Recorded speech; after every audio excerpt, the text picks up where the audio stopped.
Campus de Dorigny, juin 2010. Ici s'activent chaque jour plus de 15 000 personnes.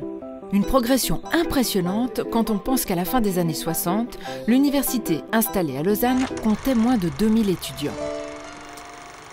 Comme beaucoup d'universités, celle de Lausanne est groupée dans la partie ancienne de la ville. Tout cela est charmant, parfois très peu pratique, inconfortable et assez peu rationnel. Pour assurer son développement, il était urgent de lui trouver de l'espace. Mais naturellement, le canton de Vaud ne pouvait pas se lancer dans un projet aussi audacieux que la construction d'une nouvelle université. L'audace n'est pas tellement une vertu vaudoise, sans assurer ses arrières. Le canton choisit le terrain de Dorigny, à l'ouest de Lausanne, et crée, avec l'aide financière de la Confédération, son nouveau campus. Une université hors de la ville, une révolution pour l'époque. Aucune ville ou aucun canton suisse n'avait pris cette décision. Mais elle était audacieuse parce que c'était faire le pari tout simplement que la population estudiantine allait être multipliée dans les années à venir. C'était un projet politique très clair, qu'il n'y avait pas assez de gens hautement formés en Suisse. Tout de suite, le choix architectural est de laisser la place à la nature.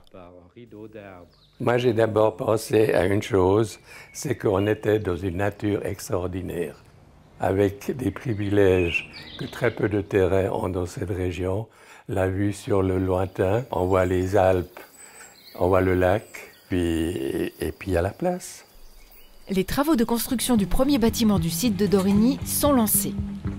Ce collège propédeutique, premier jalon de la future université, a été réalisé en un temps record. Ouverture du chantier mars 69, ouverture du collège aux étudiants octobre 70. Un peu plus de 18 mois pour réaliser cette construction de 108 000 mètres cubes, coût environ 24 millions de francs. 40 ans plus tard, 20 bâtiments abritent l'ensemble des facultés, les laboratoires et la bibliothèque. Près de 600 millions de francs ont été investis par le canton de Vaud dans ce projet. Et un métro le relie au centre-ville. L'inauguration du Sol en 91 était très attendue, très bienvenue, même si au début il y a eu des personnes qui ont été ronchonnées parce qu'elles se souvenaient avec nostalgie des autobus qui les amenaient à Dorigny. Un campus qui mise sur le bien-être et l'espace attire de nombreux chercheurs et étudiants de l'étranger. Avant de venir ici, je travaillais aux États-Unis sur un campus américain.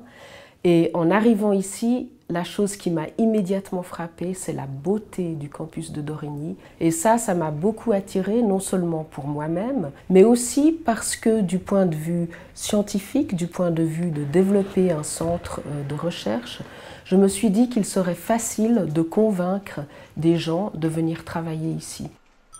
Et oui, l'écologie n'est pas un vain mot sur le campus, comme le prouvent ces moutons qui entretiennent les espaces verts. Et les vélos qui permettent de se déplacer sur un site préservé qu'aucune route ne traverse et dont les bâtiments historiques ont été restaurés. En 40 ans, il est clair que l'université, qui est un organisme vivant, produisant un savoir vivant, elle a besoin d'un corps qui suive en quelque sorte. Alors, un nouveau projet de développement qui est très actuel, c'est un nouveau bâtiment pour les facultés des sciences humaines. C'est le projet Géopolis.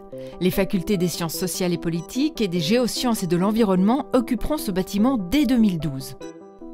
La situation de Dorigny lui donne une place de choix dans la recherche. Je pense que Dorigny va devenir un carrefour dans le domaine des sciences de la vie et de la recherche en génétique. En fait, je pense qu'il est déjà un carrefour au centre de 3 institutions, le CHUV, le campus d'Épalinges, auquel nous sommes maintenant reliés par le M2, ce qui va très vite, et aussi les PFL. Le campus est en perpétuelle transformation. Le premier bâtiment du site accueillera bientôt un nouveau centre de recherche en neurosciences. Parce qu'une université, ce n'est jamais terminé.